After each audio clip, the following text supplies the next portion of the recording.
I love you.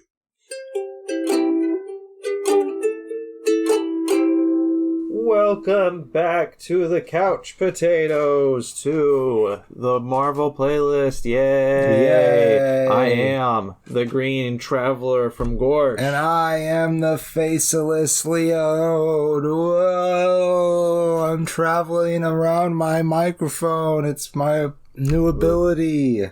I just go woo, woo, woo. Oh, so you become a ghost. Yes. That's your mutant abilities. You're a ghost. I can become ethereal. That's right.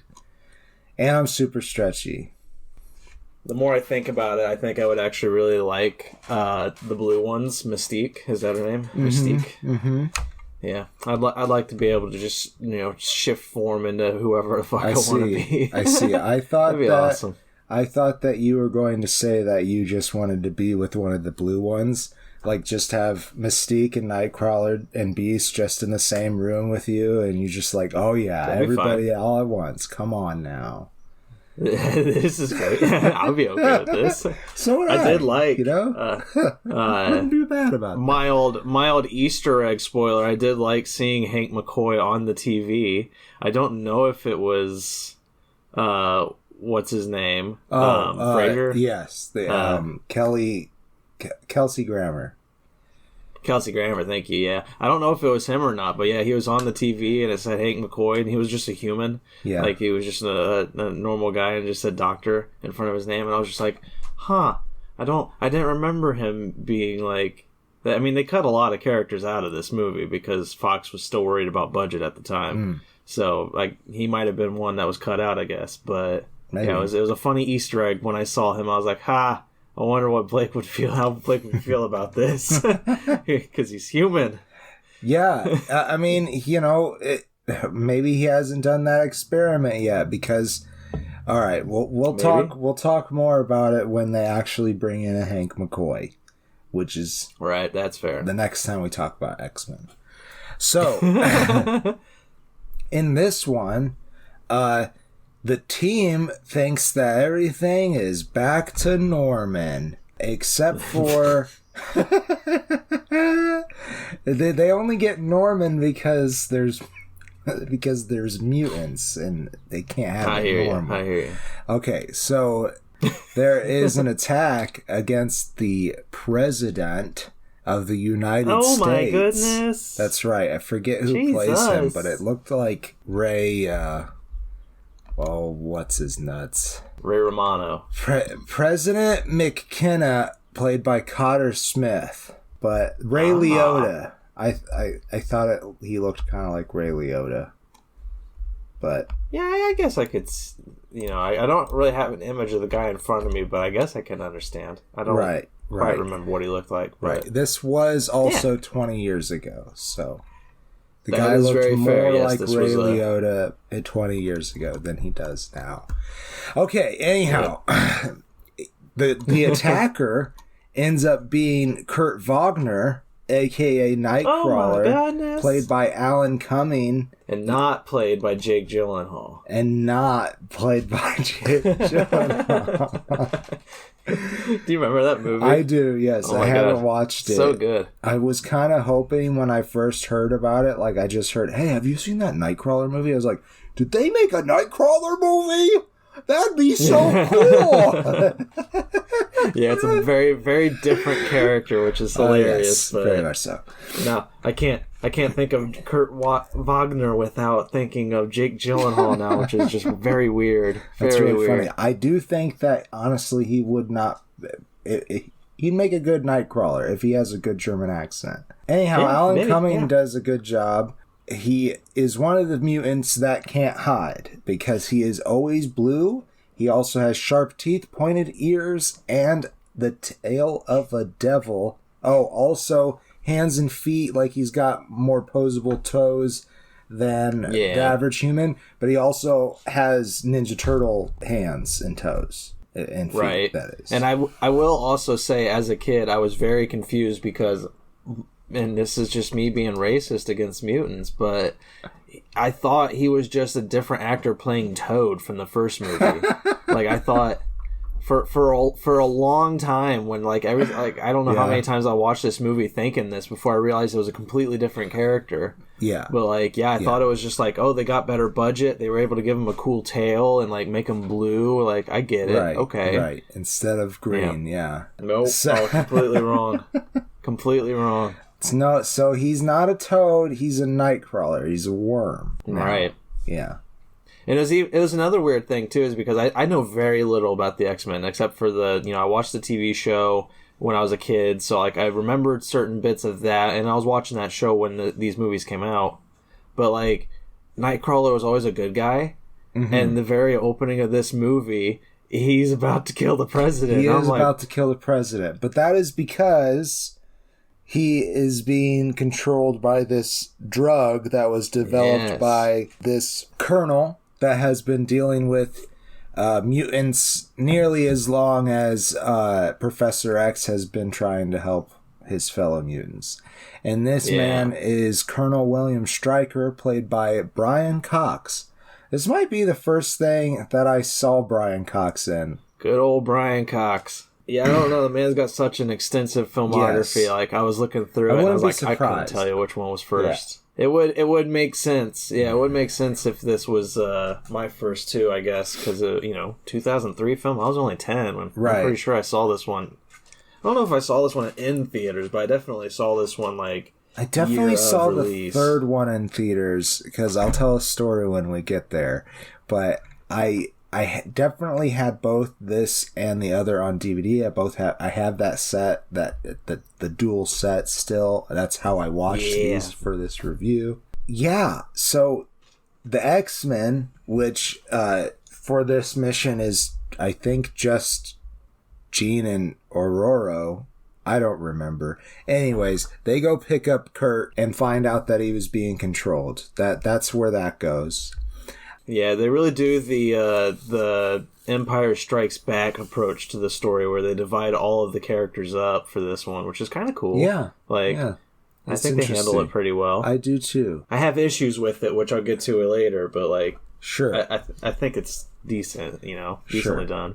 So you find out after an attack that William Stryker does on the mansion that he is the guy who is responsible for Wolverine's adamantium skeleton. And memory loss, too. And memory loss, though he didn't know that was going to be a side effect of it. He thinks that Logan would recognize him, and he's like, "You think you're being a good boy? I know you're an animal. You're an animal." Though he's got like William Stryker has like this southern accent, but I don't know. I feel like it's kind of hard to take wherever Brian Cox is out of Brian Cox. He's Scottish, so never mind. Because good old Scotsman. I was dead certain he was a New Yorker, so. Damn it, they keep taking our American jobs. They keep on taking our jobs.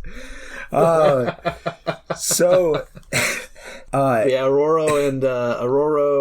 again, still played by Halle Berry. That's right. And, what's her name? Jean Grey, Famke Janssen. Thank you. Man, I can't find anybody in this cast list. James Marsden plays Scott Summers, Cyclops. No, I found him. Well, I was just going to say that those two, Jean Grey and Aurora, they're, as you mentioned, they're on their mission with, finding Nightcrawler. And then another pairing is, again, as you just said, James Marsden as Scott Summers and Professor X himself. Patrick Stewart. They go off to visit imprisoned Magneto, or Eric Lehnsherr, as she's more known in this movie. Thank you. Beautiful Ian McKellen. And Ian McKellen, he's in this all plastic. It was plastic, right? Plastic prison. William Stryker designed the prison and had all the visits that he wanted with Mr. Lehnsherr. Yeah, he tortured poor Magneto. You get to see, Magneto kind of not broken, but like under, not as... He's been drugged thoroughly and repeatedly. Yeah. and it's kind of good. It's a good Ian, choice to like take your last movie villain and have them being under the thumb of the new movie villain. Yeah, and it is only because he's been stripped of all the resources that make him so powerful. And that scene where he gets that back, I don't really want to explain how Mystique makes that happen, but I always was like, oh fuck, oh jeez. But then I would be so like, good. And then I'd be like, wait, that wouldn't work, right? You can't just take a syringe of metal and put it in somebody, right? I know I said I wasn't going to say what happened, but I do kind of want to discuss that at the same time. Like, you can't just do that, right? They don't just walk away. No, I'm pretty sure that guy would be dead just because of the increased... He wouldn't make it back to work the next day. That's for damn sure. Yeah. And it also begs the question that if he's able to do that, there's iron in pretty much a lot of stuff. Wouldn't he just be able to do that out of somebody's blood? There's too much iron in his blood. Yeah. Yeah, I know. No. Because that's what I'm saying. I think that he would have given himself hemophilia if he could have done that. He would have just taken it from his own blood. Because Magneto is extreme. He really is. He's pretty badass. Yeah. I'm struggling with words today. But yeah, that's the other grouping because Patrick Stewart goes to visit him, and while he's there, Stryker hatches his own plans, which is kidnapping Patrick Stewart, because the overall plot is William Stryker wants to annihilate all mutants, just complete genocide. He wants to use Cerebro, which I think we explained in the previous episode. Right. It enhances Professor X's telepathic powers, and he can find mutants, or really anybody, with it throughout the world. Right. Yeah, it's really cool stuff, but in the wrong hands, it's really fucking scary. Yep. And, I guess Tony Stark would have loved to have that during Civil War. But different universes. Different universes, man. They didn't have the X-Men yet. But no, it's another big moment, because now you got Professor X, who gets kidnapped by William Stryker. And William Stryker, you get to see how maniacally disgusting he is. Yeah. I mean, obviously, genocide is already disgusting. Right. But he brings out his own son, who has similar powers to match Professor X. He is more of an illusionist, though. Yeah. Yeah, and you just find out that Stryker's been experimenting on his own kid for years, and it's just like... Yeah, his kid is like all shriveled up in a wheelchair. It's really kind of scary, honestly. Yeah. I think it kind of fucked me up a little bit as a kid. It's kind of like what we do to cows. Ew. Yeah. Except for we fatten them up. You're right, but we fatten them up to the point where they literally have no physical ability to move. Yeah. Kind of like this poor kid. He's just there. He's just there. And he's brainwashed. And he's brainwashed just like the cows. Yeah. All the cows have to watch Peppa Pig, and it's... So the school gets attacked, right? And a lot of the kids get abducted during it, except for Rogue and Bobby. Rogue is played by Anna Paquin again, and Bobby... Oh, wait, there was one other too. Also John. Yeah, Pyro. Yeah, Bobby Drake plays Iceman. He is Iceman, and is played by Shawn Ashmore. And John, being Pyro, is played by Aaron Stanford. I decided I'm not going to try to say John's last name. But he's supposed to be Australian. He's very much American, and that's okay. He also was never on the X-Men. He's one of the Brotherhood of Evil Mutants. That's fine. Well, but to be fair, he's not on the X-Men either in this movie. That's true. But he's one of Charles' student. And he has the ability to control fire, as his name implies, but he can't create the fire. That's just an interesting part of his thing. Iceman obviously can control ice. He can even turn himself into ice. In fact, when Sarah saw him turn into ice, she was like, oh, he doesn't just have cold powers, he can turn into ice. And she's like, doesn't he think that might like make him more brittle? I mean, I know ice is hard and it'd be hurt to be punched by it. And I was like, yeah, but like, have you ever like hit like 6-inch ice? It's fucking hard. Yeah, it doesn't break that easily. Yeah, no, not so much. But on impact, from like a big fall, it would probably kill him. But thankfully, he's able to literally just make an ice slide. That's right. And just slide around on that all the fucking time. Yeah. It's pretty cool stuff. Did you ever watch the Spider-Man and His Amazing Friends? I'm sure I've watched a few episodes, but I don't remember. Yeah, it's a really old cartoon. It starred Spider-Man, Iceman, and Fire something. The Human Torch? It's a lady, and I think she was just created for the cartoon, but I'm not sure. Firebrand? Fire something. I don't recall. But anyhow, there's a lot of really interesting, funny scenes with Iceman in that, including where he makes ice for a party and somebody flips their shit. It's like, you're a mutant, get the fuck out.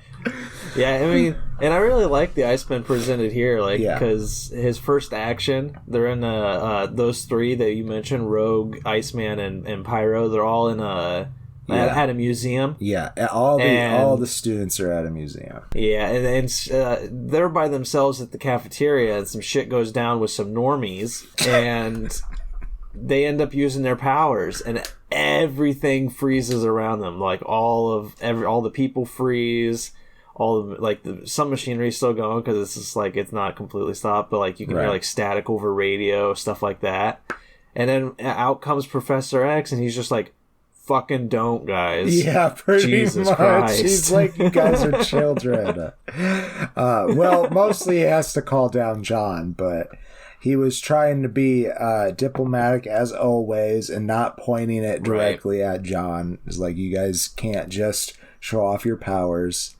Iceman definitely saved that bully ass kid. Exactly. Yeah, and I really love that because like you get that good hint at Iceman that he is like a bro, you know, because like when he first meets Logan and Rogue is all just like, oh my god, Logan, I'm so happy you're here, and then Iceman's like, all right, I gotta do the strong handshake, so he grabs Logan's hand and freezes it. He's just like he does do that kind of macho stuff, but at the same time he is that scene didn't happen in the previous movie because he's in the same actor, same character in the previous movie.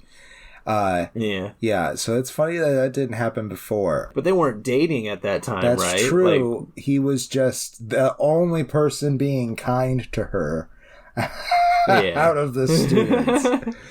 That's fair. So and Logan hasn't been like a real teacher there. He's been off on missions for Professor X. So I think it makes sense. I think he's mostly actually been searching for his memories at this point. Oh yeah, that's fair. Yeah, he comes back to try to get more information from Professor X. It turns out Professor X knew the information that Logan was after. He just thought it would be easier because that's the lab where he was fused with the antimantium. So yeah. A couple more things about Iceman before we move on. I feel like we talked more about him than I thought we would, but this is where he becomes like a part of the team. He's really not. But I just wanted to mention a couple things about him. He's one of the original X-Men, and also in more recent times, the character has come out as gay, and that it's pretty interesting. Oh, nice. Because he's always been the Playboy character. Like, he's always dated a lot of women. And then he's like, go ahead. He's a main character in the Ultimate Spider-Man story, like, towards the end of the Peter Parker run. And, like, that's the only interaction I've really had with him. And throughout the whole thing, he's always trying to get with the cutest girls because he has no game whatsoever. But he's just, like, absolutely desperate. So it's just like anytime that Brian Michael Bendis introduced a new girl character, he was just like, do you think she's single? Can you go give a good word for me? Like, please? Like, pretty please? Yeah, that sounds like the Bobby Drake that I'm familiar with. And yeah, so the story they're playing is that, like, he just was running really hard from it. And now he's accepting it and being who he is. Nice. I like that. Yeah. That's cool. So, moving on with the story, it all culminates at this dam that is in this facility that is under the place that Wolverine was sent to check out. So, under there, underwear, you might say. Haha. Yeah. Well, basically, Logan has to save everybody, and he does. Yep. And because Rogue crashed the plane, the X-Wing, into the ground, they were having trouble lifting off or some bullshit. I can't remember. And the water was coming. And spoilers for the ending, they were setting it up for the whole movie. Jean Grey is way more powerful than she used to be. And she holds back the water as long as she can for the X-Wing to get out of there. And then she drowns. Yeah. And I bring that up because it's important for the next review we talk about. Yeah. Yeah, they really did the character has to sacrifice themselves at the end. Right. And it's interesting. I really enjoyed the movie up until that point, honestly. Yeah, I'm not a big fan of it. It's still good. They were playing more with the original idea of the Phoenix, because that's what they're trying to set up for the next one. Yeah. She does get trapped in the ocean and uses her abilities to save the X-Men, and that's where the Phoenix Force accepts her and saves her and whatever. Right. But in the next movie, I have a lot of complaints. So I'm very excited. Yeah, I bet you do. But no, my biggest problem is that I think they handle the characters being split pretty decently. Right. I mean, obviously, Wolverine gets a lot more focus than everybody just because people love Hugh Jackman. They do. And then it seems like they tried to give Aurora more screen time, though Halle Berry was just nominated for an Oscar, so that might have been why. Yeah, but at the same time, like the first scene that she's in, Wolverine shows back up at the mansion, and she comes in the room and she says, "Well, hello." And then Jean shows up and she's like, "Well, I'm going to leave now." Like, that is like basically the literal sentiment of what she says. Not word for word what she says, but that's like how she's introduced to this movie. Hello, goodbye. I'm late, I'm late. But then she gets a little more to do with Nightcrawler later on. That's right. That you get some character development between her and him, and it's kind of nice. Yeah, they try to do this thing with like his faith and her I don't know what the word is, skepticism of people. Right. Yeah. And it's nice. It's a good little touch. Yeah, but they could have done more with it if they would have given it a little bit more time. Exactly, and that's my big problem is that they could have done more. Like every single character they could have done more with, specifically with James Marsden as Cyclops. He gets so little screen time in this movie. He's in the beginning in a few scenes, and then he gets knocked out by the William Stryker. Yeah. And then he is just gone until the end. And it's just like, I was like, oh my god, poor man. Like, he is such a good Cyclops. True. And he's just kind of just like, goodbye. Goodbye. And honestly, a talented actor, so it is a little sad, but... Yeah.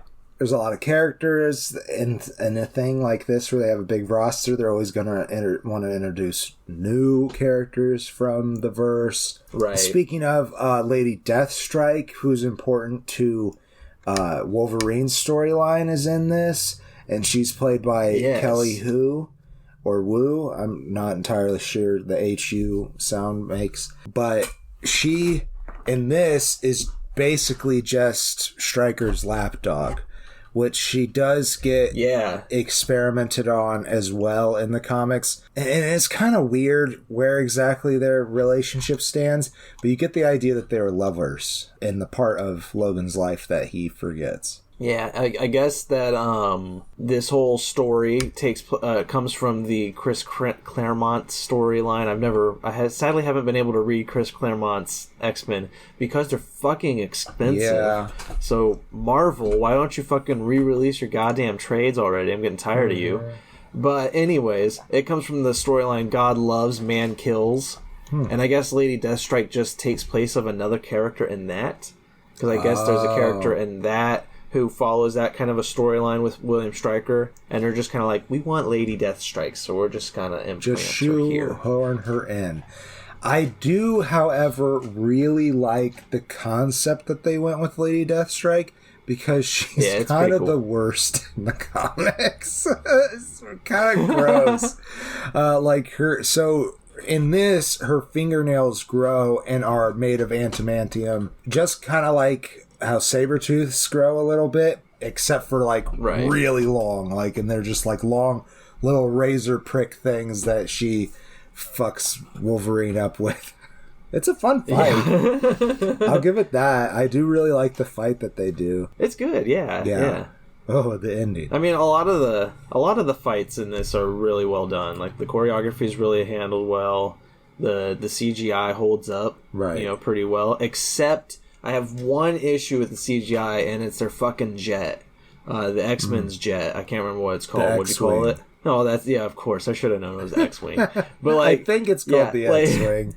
It might be the X-Jet. But it's just, all it is it's a smaller plane that they use CGI to enlarge, and it just bothers me. It looks so weird. I just couldn't stand it. They just upscaled it, and I'm just like, don't. Just leave it as it normally is or something. This looks awful for this time period. It is actually the X-Jet, but it's also called the Blackbird. Wow. Okay, then. I didn't like it. Its look was stupid. I guess it's based off an actual jet. No, that's what I'm saying. It's not based off. It is an actual jet that they upscaled, and that's what bothers me. Oh, I gotcha. The CGI done to that jet is so ugly that I'm just like, why did you do this? And maybe it's just me. Maybe it literally was just me seeing it and being like, what? It's so stupid. Hey, Charles Xavier can spend his fortune however he likes, and he wants to buy a shitty CGI jet. He can. That's true. It's his prerogative. Fucker's got a fucking massive mansion for a school. By all means. All right. Let's do some closing statements. Yeah. I think. Let's wrap it up. Yeah, I really enjoy this one. I actually think it's a little better than the first one. Maybe. The action's really good. There's a lot more with the character, specifically of Wolverine. He gets a lot more backstory and look, and everybody loves that. And I think the chemistry is pretty good, especially with the kids and the teachers, if you will, the professors, sure. How they relate with Wolverine, how they relate with Cyclops, Scott, and all of them. It's good stuff. And I also still enjoy the meta, I don't know, not the meta, but I guess it is real life, the comparison with racism and intolerance and all that kind of stuff you have. And homosexuality too. Yeah. And I really enjoy that the villain is a human. It is a powerless, crazy, maniacal motherfucker who wants to cause genocide. Yeah. It's super evil villain. And you think he would be lesser than your last movie villain, Magneto, who is a superpowered mutant. Right. But in reality, his plan, his power, just as a colonel, and his reach and everything is so disgustingly powerful. It's really good stuff. I enjoy him as a villain. So I'll give it 3.5. We'll say 3.5 stars. Wow. It's fun.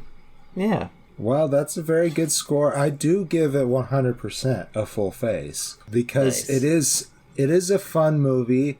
Out of the X-Men movies, I mean, we'll see when we get to the end there, but it might be the best one out of this Bryan Singer verse, for sure. Yeah, I mean... that original one... very fair. That original one is, I think, really just as good, but this one, because it doesn't have to set up everybody, can be in the story a little bit longer. Honestly, because the roster is so big, I think both movies could have another half an hour and you could feel more connected to all the characters. But for as long as they made the movie, I think it really works. And this was peak X-Men for me because I watched it over and over again. I'm pretty sure I saw this one before the first one. Oh, wow. Yeah. On accident. I think I did it on accident. Because I got the DVD set, and I think that the DVDs were in backwards or something. And I didn't read. Even though it was, I was going to say, even though the title is X2. Okay, the title actually is X2 X-Men United. No, that was part of its marketing, but the title is actually just X2. But it was marketed as X2, X-Men United, and internationally as X-Men 2. But its official title is just X2. This fucking movie. Fucking Hollywood sometimes is ridiculous. And then their poster is so bad in regards to what the name is, because it's just an X behind the date it came... The date it came out was May 2nd, 2003. Yeah. So it's 5, and then it's a 2 right in the center of the X. So I'm just like... You could see how I'd be confused. And I get it. I do get it. that was the original movie. Oh, shit. It's ridiculous. But, that's Bryan Singer. And I hope that... between the last episode of X-Men and this episode, you went and looked up what I had said about Bryan Singer, because whoo boy. Oh yeah. Anyways, we won't get into it. Go look it up yourself if you did not do it the last time I talked about it. But what a man! And not in a good way. Oh, not boy. like oh boy, what a man! What a like, oh no! Oh golly! Well, that's it for here. I am excited to see what Disney does with this, and that's where I will leave it off. A positive note so they won't cancel us. Exactly. Please don't. I am the Great Traveler from Gorge. And I am the Faceless Leon. Ooh, safe travels and good night. Green and Faceless on the Couch is a proud production of FictionWorks 19. Are you a fan of the show? Feel free to contact us at greenandfacelessfans@gmail.com or visit our Patreon page at patreon.com/greenandfaceless. Don't forget to comment, like, and subscribe, or rate us on Apple Podcasts. Thank you so much for listening.